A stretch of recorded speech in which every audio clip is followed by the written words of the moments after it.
Anne of Green Gables by Lucy Montgomery. Retold by Gaby Goldsack. Copyright 2008 Parragon Books. Anne Shirley was an orphan who had long red hair, which she hated, and freckles, which she could definitely do without. She also had a fiery temper, a wild imagination, and a habit of talking far too much. One day in June, Anne went to stay with Matthew and Marilla Cuthbert at Green Gables. Their quiet life was turned upside down.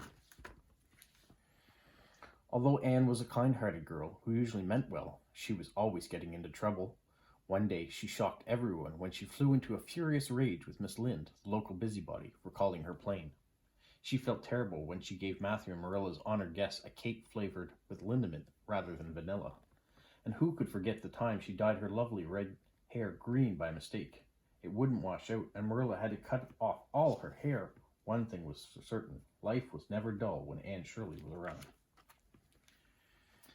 There was a time soon after Anne moved into Green Gables. She came home with the very exciting news. There was going to be a Sunday school picnic. Anne couldn't wait.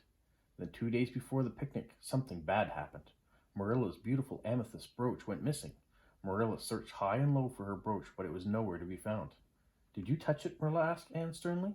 "Yes," admitted Anne. She said she had put the brooch back where she had found it, but Marilla didn't believe her. Anne was sent to her room. "You'll go to no picnic nor anywhere else until you've confessed," said Marilla. Anne told Marilla again and again that she had not taken the brooch.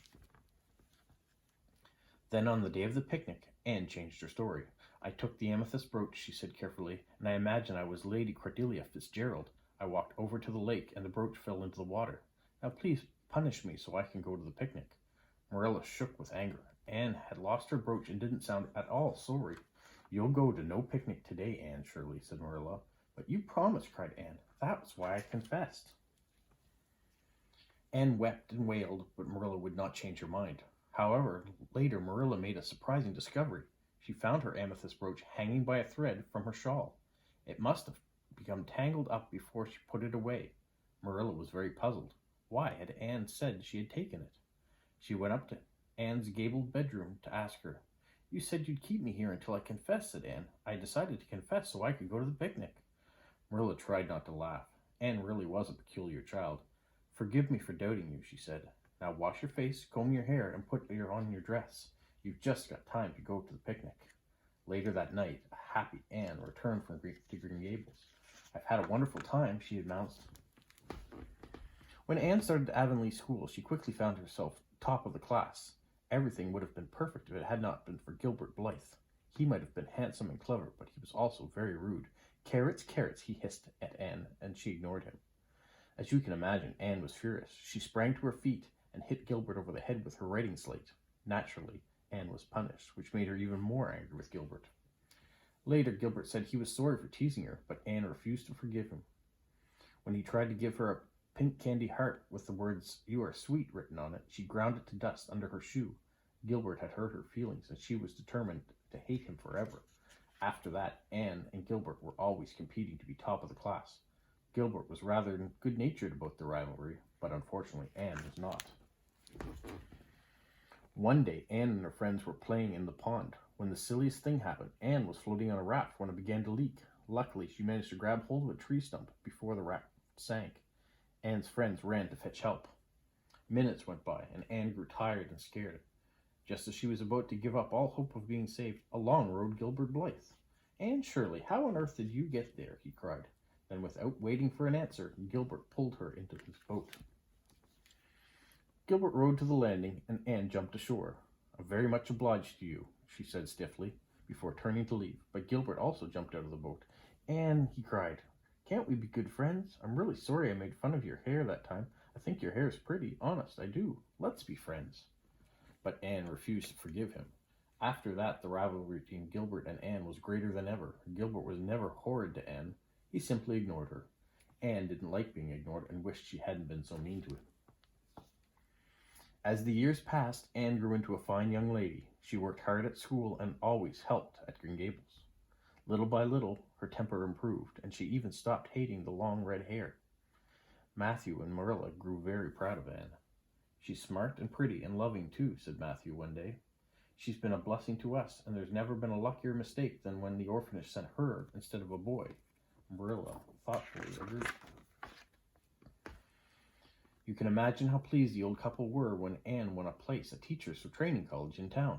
And of course, Anne was delighted. She didn't mind one bit that her old rival, Gilbert Blythe, won a place as well, although their old rivalry had mellowed. Along with Anne's temper, it was still there, and it always helped Anne to try her very best, but they still refused to make friends. They both worked hard and did very well. At the end of the year, Anne won a place at a fine college, and Gilbert got a job teaching at Avonlea School. Once again, Anne had made Matthew and Marilla as proud as can be.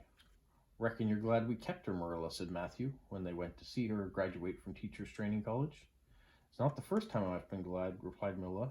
You'd like to rub things in, Matthew Cuthbert. Then a terrible thing happened. Matthew died suddenly. Anne and Marilla were heartbroken. To make matters worse, Marilla began to lose her eyesight. One day, not long after Matthew's funeral, Marilla told Anne that Green Gables would have to be sold.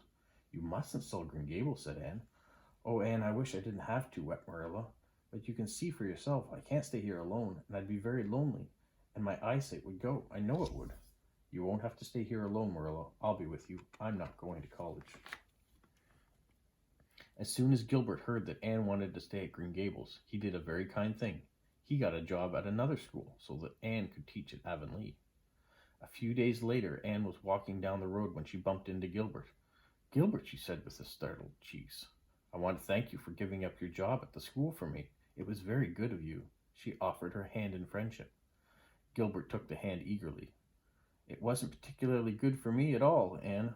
I was pleased to be able to do some small service. Can we be friends now? Anne laughed and tried to get her hand back. I realized how stubborn I've been. I've wanted to be friends for a long time, and from that day on, they really were the best of friends. Anne of Green Gables by Lucy Maud Montgomery.